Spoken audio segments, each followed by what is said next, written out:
শুভ সকাল আমার প্রিয় বন্ধুরা, তোমরা যে যেখানে আছো সুস্থ আছো, ভালো আছো। আমি শিপ্রা, আমার এই ছোট্ট ব্লগ চ্যানেল থেকে তোমাদেরকে জানাই অনেক অনেক ভালোবাসা, অনেক স্বাগত। আর আজকে আমার সুপ্রভাতটা বাবার বাড়ি থেকে শুরু হলো। তোমরা তো জানো আমি আগের দিন বাবার বাড়ি এসেছি, আর কী জন্য এসেছি সেটা দেখতে হলে আমার আগের ব্লগটা দেখবে, তাহলে বুঝতে পারবে আমি কেন এসেছি। আর অনেক রোদ উঠে গেছে, ঘড়ির কাঁটা বলছে এত বেলা হয়নি, কিন্তু রোদটা দেখে মনে হচ্ছে অনেক বেলা হয়ে গেছে। ভাই যে এখনও ঘুমাচ্ছে, ওর কাছে আমি শুয়েছিলাম। আমি উঠে মুখ ধুয়ে চা খেয়ে আমি একবার দেখো ছাদে চলে এলাম। আর ছাদে এই জন্য এলাম, আমি আমাদের মিনি এসিগুলো তোমাদের সাথে শেয়ার করব বলে। দেখো কত তালপাতা, এইগুলো হচ্ছে আমাদের মিনি এসি। ঘরের গাছ কাটা কাটা করিয়েছে নি, তারপর পাতাগুলো শুকিয়েছে নি, তারপর ছাদে তুলে দিয়েছে। আর এই ছাদে দিলে না ঘরগুলো ভীষণ ঠান্ডা থাকে। যাদের একতলা ঘর তারা নিশ্চয়ই, বা যারা তালপাতা দাও তারা বুঝবে যে কীরকম ঠান্ডা হয় ঘরগুলো। বৃষ্টি হলে তার কথাই নেই। আর এই করবি গাছটা দেখো কত করবি ফুল ফুটেছে।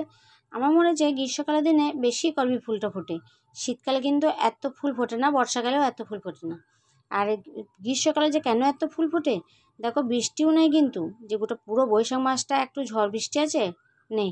হ্যাঁ, তবে মা সকাল সন্ধ্যে দুবেলা বালতি করে জল দেয় গোড়াতে, তার জন্য হয়তো। আমি তোরাকে বলছি, তোর তো ঠাকুরঘরে পাঠ হয়নি এখনও, তাহলে তুই এক সাজি ফুল তুলে নিয়ে যা। আর ও আমাকে নিচে থেকে বলছে, সত্যি আমার ঠাকুরঘরে পাঠ হয়েও গেছে, আর আমি এক সাজি ফুল তুলে নিয়ে চলেও এসেছি। তারপর দেখো আমি ওই দিক থেকে এদিকে চলে আসছি, আর এদিকে তোমাদেরকে আমি দেখাবো আমাদের আমড়া গাছে কত আমড়া ধরেছে। আর দেখো ওই ঘরটা ছাওয়ানো হয়ে গেছে নতুন খড় দিয়ে। আর এই আমড়া গাছটা দেখো এত আমড়া ধরেছে, এত ছোট আমড়াগুলো তোমাদেরকে ঠিক মতো দেখাতে পারছি না, প্রচুর আমড়া ধরেছে। আর ওই নিচে দেখো কাঁঠাল গাছটা, ওই কাঁঠাল গাছে এক গাছ কাঁঠাল ধরেছে। মা আগে আমাকে একটা এঁচড় দিয়েছিল, খাওয়া হয়ে গেছে। মা বলে আবার যেদিন বাড়ি যাবি সেদিন নিয়ে যাবি।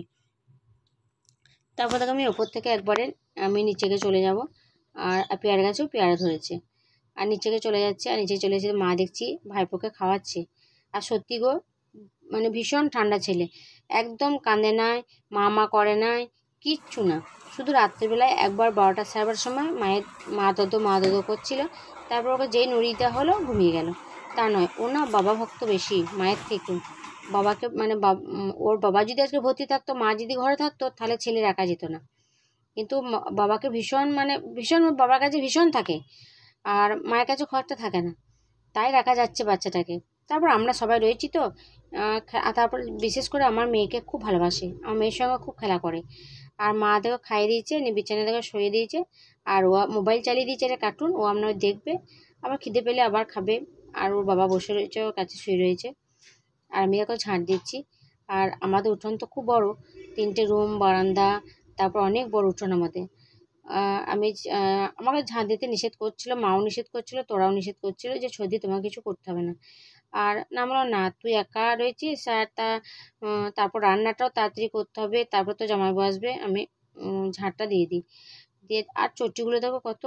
আর তারপর আজকে আমাকে আবার মনে করো ওই 3:30টার সময় আবার বোলপুর যেতে হবে। কালকেও আমি 3:30টার সময় বেরিয়েছি, আজকে ওই 3:30টার সময় আমাকে বোলপুর যেতে হবে নার্সিংহোমে, কারণ 4টা থেকে 4:30টার মধ্যে ওটিতে ঢোকাবে, তার আগে আমাদেরকে পৌঁছে যেতে হবে। আর কালকে আমি সমস্ত কিছু ফর্ম ফিল আপ, তারপরে যা যা ফর্মালিটি সেগুলো সবই আমি কমপ্লিট করে দিয়ে এসেছি। আজকে শুধু অপারেশনটা হবে। আর আমি ঝাঁট দেবো, ঝাঁট দিয়ে স্নান টান করে নেবো, করে আমি চুপ করে বসেই থাকবো, মিথ্যা কথা বলবো না, চুপ করে বসেই থাকবো। কেননা আমি আবার বেশি রোদে ঘুরলে মাথা যন্ত্রণা করলে যেতে পারবো না।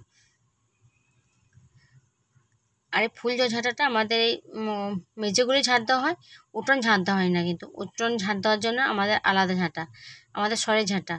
আর এই সরের ঝাঁটা দিয়ে ঝাঁট দিতে খুব ভালো লাগে, বেশি কোমরটা নিচু করতে হয় না। আর বড় বড় সরের ঝাঁটা আমাদের। আর যখন ঝড় বৃষ্টি হয় না, তখন আমাদের নারকেলের ঝাঁটা আছে, সেই ঝাঁটা দিয়ে ঝাঁট দেওয়া হয়। কেননা বাঁশ গাছ আছে প্রচুর, তো বাঁশ পাতাগুলো ওঠানো পড়ে আর সেগুলো ভিজে যায়। আর সরের ঝাঁট দিলে না ওঠে না। আর নারকেলের ঝাঁটা দিয়ে ঝাঁট দিলে পুরো পাতাগুলো সমস্ত উঠে যায়। আর এটা হচ্ছে মায়েরও সমস্যা খুব, মায়েরও মন খারাপ, খুব সমস্যা। কেননা ছেলেটা রয়েছে, ওকে সেই 3-4বার করে খাওয়ানো, তারপর তেল মাখানো, ঘুম পাড়ানো, সবই তো মাকে করতে হচ্ছে। আর ওই যে ভাই যে উঠলো, ওটাও মুখ ধোবে হয়তো, দিয়ে চা খাবে। আর তোরা রান্না চাপিয়েছে। আর সোনাই উঠে গেছে, আর উঠে মুখ ধুয়ে নিচ্ছে, যেহেতু ভাই আছে তো অনেক, মানে ভাইপোটা আছে, ভাইপোর সঙ্গে ও থাকে বেশি, ওই জন্য অনেকটা সকালে উঠেছে। ওটা ভাইপো কাছে, আমার ভাইপো কাছেই ছিল। আর আমি বললাম সোনা তুই একবার আমার ক্যামেরাটা ধরে দে। আর ও বলছে মা আমি ধরবো না, আমার খুব হাত কাঁপে। আর দেখতে বুঝতেই পারছো কেমন একবার করে নড়িয়ে দিচ্ছে। আর প্লিজ তোমরা একটু কষ্ট করে দেখে নিও। আর সত্যি কথা কেউ খুব নড়ায়, আমি যে একটুখানি ধরিয়ে দেয়, তারপর তোকে আর ধরতে হবে না। কত নড়াচ্ছে দেখছো। তারপর দেখো আমি আর কোনো ভিডিও করিনি, একবারে আমি ওটিকে মানে চলে এসেছি নার্সিংহোমে। আর ওখানে দেখো বসে আছি, মুখটা দেখতে পাচ্ছ আমার একদম বাংলা পাঁচির মতো করেছে, মানে এত নার্ভাস লাগছে, এত টেনশন লাগছে কি বলবো। আর আমি এখনো আজকে অনেকগুলো অপারেশন আছে গল ব্লাডারে, প্রচুর গল ব্লাডার অপারেশন। এগুলো যতগুলো দাঁড়িয়ে আছে না সব গল ব্লাডার, মানে 2-3টে হয়তো সিজার, বাকিগুলো সব গল ব্লাডার। আর আমার এত ভয় লাগছে, হাত পা ঠান্ডা হয়ে যাচ্ছে। 4টার সময় ওকে ওটিতে ঢুকিয়েছে, এখনও বের করেনি। আর আমি একা আছি, আর ও বাপ্পি নিচেতে আছে, আমি দোতলায় আছি, ও নিচের তলায় আছে। অপারেশন সাকসেসফুল হয়েছে না, একটা নার্স এসে বলে গেল। আর আমাদেরকে যে গলব্লাডারের স্টোনটা বেরিয়েছে সেটা আমাদের হাতে দিয়ে গেল। আর গলব্লাডারটা যে কেটে বাদ দিয়ে দিয়েছে, এইটা পুরো কেটে বাদ দিয়ে দিয়েছে এইটা।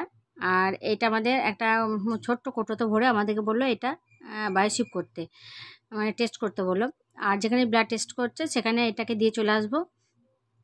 আর আমরা কিন্তু ওটির সামনেই দাঁড়িয়ে আছি। নুপুরকে 4টা থেকে মানে ওটিতে ঢুকিয়েছে, ওগুলো অপারেশন হয়ে গেছে, কিন্তু এখন ওকে মানে বেডে দেয়নি বা ওটি থেকে বেরও করেনি। আমি জিজ্ঞেস করলাম একটা নার্সকে যে ম্যাম যে এখন নুপুর মণ্ডলে অপারেশনটা হয়ে তো গেছে জানি, কিন্তু ওকে কেন এখনও বেডে দিচ্ছে না। বলছে এখনও সেন্সটা আসেনি, সেন্সটা এলেই আমরা ওকে বেডে দিয়ে দেবো। আর আমরা এখন অপেক্ষা করে বসেই আছি, ওকে বেডে দেবে তারপর অন্য কথা। তবু তো এখনও তো টেনশন, অপারেশনটা হলে কী হবে, এখনও তো টেনশন কাটছে না, যতক্ষণ না বেডে এসছে বা যতক্ষণ না ওর জ্ঞান ফিরেছে ততক্ষণ। তারপর দেখো ওর জন্য একটা হাউস কোট নিতে এলাম, ও নাইটে নিয়ে এসেছি কিন্তু হাউস কোট চাই বলে একটা হাউস কোট নিয়ে এলাম। তারপর আমরা দেখো ওখান থেকে একদম বাড়ির দিকে রওনা হলাম। আর গাড়িতে তেল নাই, পেট্রোল ট্যাঙ্কে গাড়িতে তেল ভরলাম। তারপর দেখো বাজারে বেরোচ্ছি, আর ওখানে একটা বাসন্তী ঠাকুর বিসর্জন হচ্ছে, বড় বাজার তো, পুরো জ্যামে পড়ে গেছি, অনেকক্ষণ দাঁড়িয়ে থাকতে হয়েছে। তারপর ওখান থেকে বেরোতে পেরেছি, বাড়ি আসতে 10টা।